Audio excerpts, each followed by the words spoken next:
Ukraine संघर्ष की वजह से गरीब देशों को अनाज भेज पाना असंभव होता जा रहा है। दुनिया भर में ब्रेड की कीमतें बढ़ रही हैं। कुछ देश गेहूं के अपने विशाल भंडार से एक दाना भी खर्च करने को तैयार नहीं। हमें चिंता है कि भुखमरी के शिकार लोगों की तादाद बढ़ेगी। क्या हम वैश्विक खाद्य संकट की ओर बढ़ रहे हैं? उसे कैसे टाला जा सकता है? पूर्वी अफ्रीका के देश रवांडा में एक बेकरी। यहाँ ज्यादातर आटा रूस से आता है और अब भी पहुंच ही रहा है, लेकिन ब्रेड सस्ती नहीं रह गई है। अब ब्रेड खरीदने के लिए हफ्ते में 10,000 फ्रैंक से ज्यादा निकल जाते हैं। पहले 5,000 ही खर्च होते थे। मुझे ब्रेड जैसी चीजों की खपत कम करनी होगी।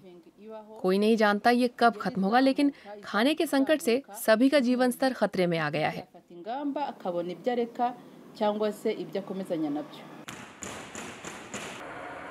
देश भर की बेकरियां अपने अस्तित्व के लिए जूझ रही हैं। आयातित गेहूं उन्हें बहुत महंगा पड़ रहा है, लेकिन वो सारी की सारी कीमत अपने ग्राहकों से भी नहीं ले सकती हैं।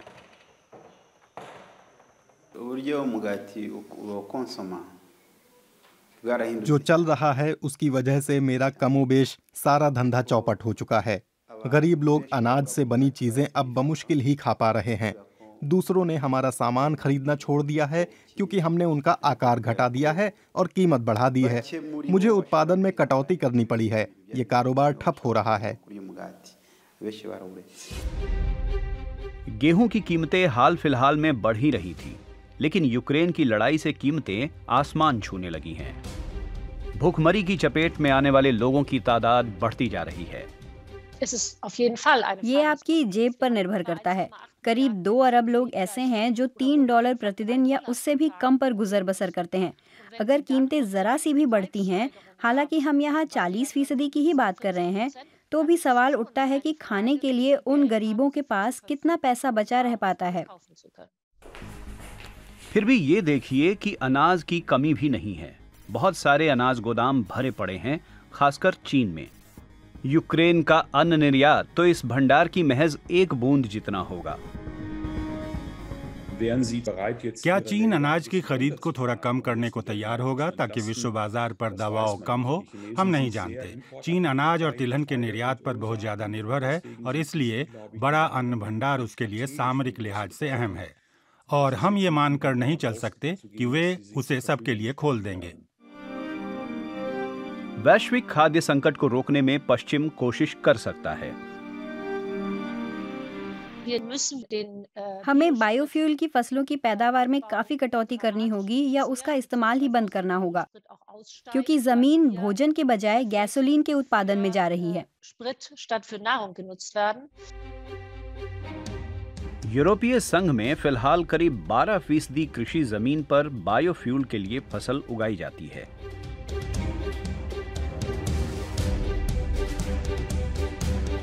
और यूरोपीय संघ इसमें कोई बदलाव नहीं चाहता। मध्यम से लंबी अवधि के लिए एक बहुत महत्वपूर्ण रोकथाम है मांस उत्पादन में कटौती। 1 किलो मीट की मांग को पूरा करने के लिए कई किलो अनाज और तिलहन पैदा किया जाता है।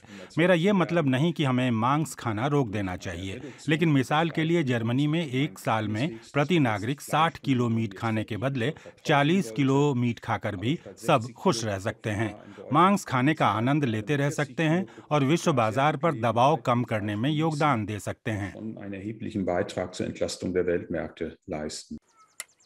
आखिरकार रवांडा जैसे देशों को अपना अन्न ज्यादातर खुद उगाकर अपनी मदद खुद करनी होगी। इसके लिए उन्हें अपनी पैदावार भी बढ़ानी होगी। लेकिन हया सिंधे एमवाम बारांगवे जैसे किसान जरूरी उर्वरक खरीद सकने की स्थिति में नहीं हैं। मेरे जैसे कुछ किसान इस सीजन में अपने खेतों में डालने के लिए खाद नहीं ला पाए। इसका मतलब हमारा उत्पादन पर्याप्त नहीं होगा। आप जानते हैं कि खाद की कीमत बहुत ज्यादा बढ़ चुकी है और पारंपरिक खाद हमारे खेतों के लिए ना उचित है ना पर्याप्त। ये एक अतिरिक्त चिंता है। मिसाल के लिए फॉस्फेट फर्टिलाइजरों की कीमतें एक साल में 2 गुनी हो चुकी हैं। यूक्रेन की लड़ाई भी एक वजह है। पहले यहाँ किसान अनाज उगा लेते थे और ब्रेड सस्ते में मिल जाती थी। आज ये सोचना भी दूभर है। इस इलाके में बहुत सा अनाज पैदा किया जाता था, खासकर गेहूं। लेकिन जलवायु परिवर्तन की मार पड़ी तो किसी फसल पर निर्भर नहीं रह सकते। हम लोग अब इन फसलों को उगाते ही नहीं हैं, इसलिए लोगों को पर्याप्त भोजन जुटाने में मुश्किल आ रही है। कुछ अनाज उत्पादन और दूसरी खेती बेशक होती है, लेकिन पैदावार अच्छी नहीं है। हमें कृषि विशेषज्ञों की मदद चाहिए। दीर्घकालीन रणनीति तो ये कहती है कि घरेलू स्तर पर उगाए चुकंदरों से आटा तैयार किया जाए, लेकिन फिलहाल तो अकाल के हालात को टालने के लिए विकासशील देश अरबों डॉलर की वित्तीय मदद पर निर्भर हैं।